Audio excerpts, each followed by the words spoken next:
শুভ সন্ধ্যা। স্বাগত জানাচ্ছি বাংলাদেশ প্রতিদিন সংবাদে। সাথে আছি আমি অনন্যন্তী। শুরুতেই সংবাদ শিরোনাম। ৬.৭ ডিগ্রিতে নামল তাপমাত্রা, জেকে বসেছে শীত। উত্তরবঙ্গের ৯ জেলায় যাচ্ছেন তারেক রহমান। মার্কিন ভিসা বন্ধের তালিকায় বাংলাদেশ সহ ৩৮ দেশ। ভারতেই খেলতে হবে এমন দাবি ভিত্তিহীন বিসিবি। এবারে বিস্তারিত। নওগাঁ ও জয়পুরহাট জেলার উপর দিয়ে বয়ে যাচ্ছে মাঝারি শৈত্যপ্রবাহ। তাপমাত্রা এসেছে ৬.৭ ডিগ্রি সেলসিয়াসে, যা চলতি মৌসুমের সর্বনিম্ন। হিমেল হাওয়া ও ঘন কুয়াশায় বিপর্যস্ত হয়ে পড়েছে জনজীবন। পাশাপাশি বাড়ছে স্বাস্থ্য ঝুঁকি। সবচেয়ে বেশি ভোগান্তিতে পড়েছে শিশু, বয়স্ক ও খেটে খাওয়া মানুষ। একই সঙ্গে কৃষি প্রধান এই অঞ্চলে ফসলের ব্যাপক ক্ষতির আশঙ্কাও দেখা দিয়েছে।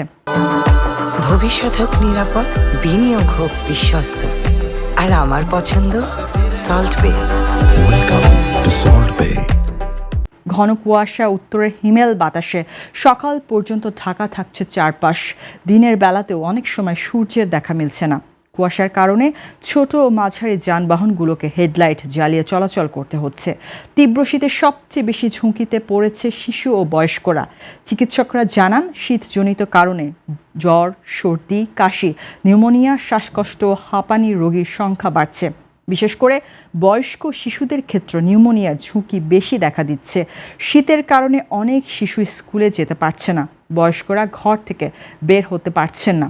এর মধ্যে গত ২৪ ঘন্টায় তাপমাত্রা কমেছে ৪.৫ ডিগ্রি সেলসিয়াস। নওগাঁর বদলগাছি কৃষি ও আবহাওয়া পর্যবেক্ষকগারের তথ্য অনুযায়ী বুধবার সকাল ৯টা পর্যন্ত জেলায় সর্বনিম্ন তাপমাত্রা রেকর্ড করা হয়েছে ৬.৭ ডিগ্রি সেলসিয়াস। আগের দিন তাপমাত্রা ছিল ১১ ডিগ্রি সেলসিয়াস। মাত্র ২৪ ঘন্টার ব্যবধানে তাপমাত্রা প্রায় ৪.৫ ডিগ্রি কমে যাওয়ায় শীতের তীব্রতা বেড়েছে কয়েক গুণ। জগন্নাথ বিশ্ববিদ্যালয় কেন্দ্রীয় শিক্ষার্থী সংসদ জকসু নির্বাচনের এখন পর্যন্ত ২৩টি কেন্দ্রের ফলাফল ঘোষণা করেছে নির্বাচন কমিশন। এতে শীর্ষ ৩ পদে শিবির সমর্থিত অদম্য জবিয়ান ঐক্য প্যানেল এগিয়ে আছে। এর মধ্যে ভিপি পদে শিবির আর ছাত্রদল প্যানেলের ব্যবধান মাত্র ৬ ভোটে। আজ বুধবার বিকেল ৫টা পর্যন্ত এই অবস্থা দেখা যায়। ২৩ কেন্দ্রের ফলাফলে শিবির সমর্থিত অদম্য জবিয়ান ঐক্য প্যানেলের ভিপি প্রার্থী রিয়াজুল ইসলাম এগিয়ে আছেন। তার নিকটতম প্রতিদ্বন্দ্বী ছাত্রদল সমর্থিত ঐক্যবদ্ধ নির্ভীক জবিয়ান প্যানেলের ভিপি প্রার্থী AKM রাকিব। এছাড়া জিএস পদে শিবির প্যানেলের আব্দুল আলিম আরিফ ৮২৫ ভোট ও ছাত্রদল প্যানেল থেকে খাদিজাতুল কোবরা ৪২২ ভোট পেয়েছেন। তাছাড়া এজিএস পদে শিবির প্যানেলের মাসুদ রানা ৭৯৯ ও ছাত্রদল প্যানেলের আতিকুর রহমান তানজিল ৬৯০ ভোট পেয়েছেন। এদিকে শীর্ষ ৩ ও অধিকাংশ সম্পাদকীয় পদে শিবির সমর্থিত প্যানেল এগিয়ে থাকলেও পাঠাগার ও সংস্কৃতি সম্পাদক পদ দুটিতে এখনও ছাত্রদল এগিয়ে আছে। তাছাড়া নির্বাহী সদস্য পদগুলোর মধ্যেও ছাত্রদল সমর্থিত প্যানেলের কয়েকজন প্রার্থী ভালো অবস্থানে আছেন।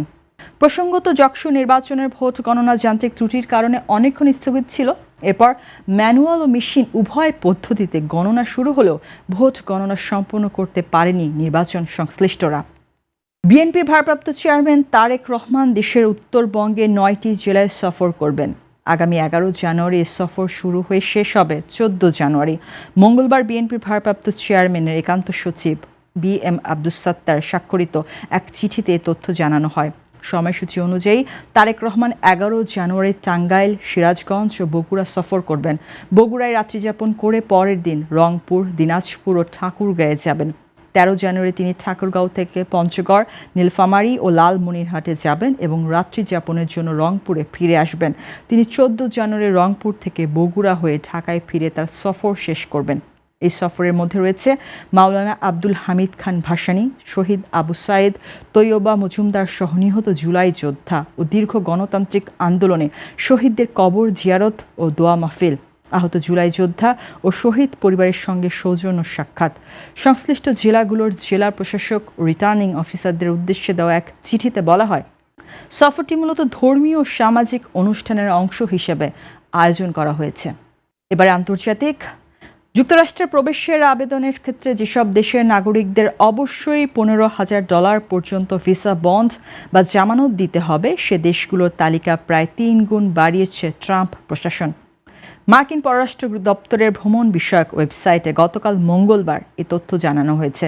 গত বছরের আগস্টে প্রথমে ভিসা বন্ডের শর্তযুক্ত দেশের তালিকায় 6টি দেশের নাম যুক্ত করে যুক্তরাষ্ট্র।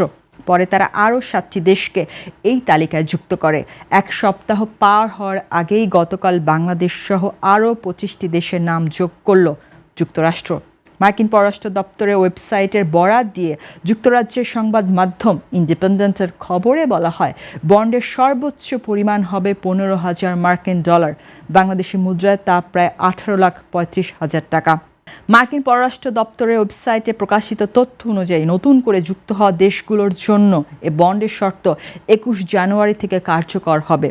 এই সিদ্ধান্তের ফলে মোট 38টি দেশ তালিকা অন্তর্ভুক্ত হলো। এসব দেশের বেশিরভাগই আফ্রিকার, তবে লাতিন আমেরিকা ও এশিয়ার কয়েকটি দেশও রয়েছে। নতুন নিয়মের ফলে অনেক নাগরিকের জন্যই এখন মার্কিন ভিসা বা অত্যন্ত ব্যয়বহুল হয়ে পড়বে। এবার জানাবো খেলার সংবাদ। টি-20 বিশ্বকাপ খেলতে ভারতে যাবে না বাংলাদেশ, এই মর্মে আইসিসিকে ইমেল পাঠিয়েছিল বাংলাদেশ ক্রিকেট বোর্ড বিসিবি।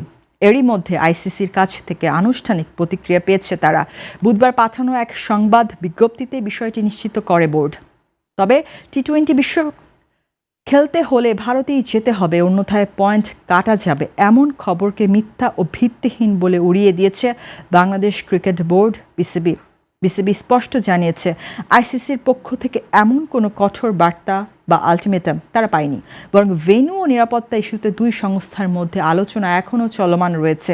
এর আগে ক্রিক ইনফো ও ক্রিক বাজের প্রতিবেদনে দাবি করা হয়েছিল, নিরাপত্তার শঙ্কার কারণে ভারতের বাইরে ম্যাচ আয়োজনের বিসিবির অনুরোধ আইসিসি সরাসরি নাকচ করে দিয়েছে। কিন্তু বিসিবি বলছে ভিন্ন কথা। বিবৃতিতে বিসিবি জানায়, গণমাধ্যম প্রকাশিত আলটিমেটাম সংক্রান্ত প্রতিবেদনগুলো সঠিক নয় এবং আইসিসির যোগাযোগের বিষয়বস্তুর সঙ্গে এর কোনো মিল নেই। বিসিবি এর আগে খেলোয়াড়, কর্মকর্তা ও দলের নিরাপত্তা নিয়ে উদ্বেগ প্রকাশ করে আইসিসিকে চিঠি দিয়েছিল। সেই উদ্বেগের জবাবে আইসিসি ইতিবাচক মনোভাবই দেখিয়েছে। মূলত আইপিএল থেকে মুস্তাফিজুর রহমানকে বাদ দেওয়া নিয়েই এই টানাপোড়েনের শুরু। ভারতের রাজনৈতিক ও ধর্মীয় গোষ্ঠীর চাপের মুখে বিসিসিআই এর নির্দেশে কেকেআর মুস্তাফিজকে ছেড়ে দেয়। এর প্রতিবাদে বাংলাদেশ সরকার দেশে আইপিএল সম্প্রচার বন্ধ করে এবং বিসিবি নিরাপত্তার কারণ দেখিয়ে ভারতে বিশ্বকাপ খেলতে অস্বীকৃতি জানায়। এই ছিল আজকের সংবাদ। সবশেষ খবর জানতে চোখ রাখুন বাংলাদেশ প্রতিদিনের ইউটিউব চ্যানেল ও ফেসবুক পেজে। সবাইকে ধন্যবাদ।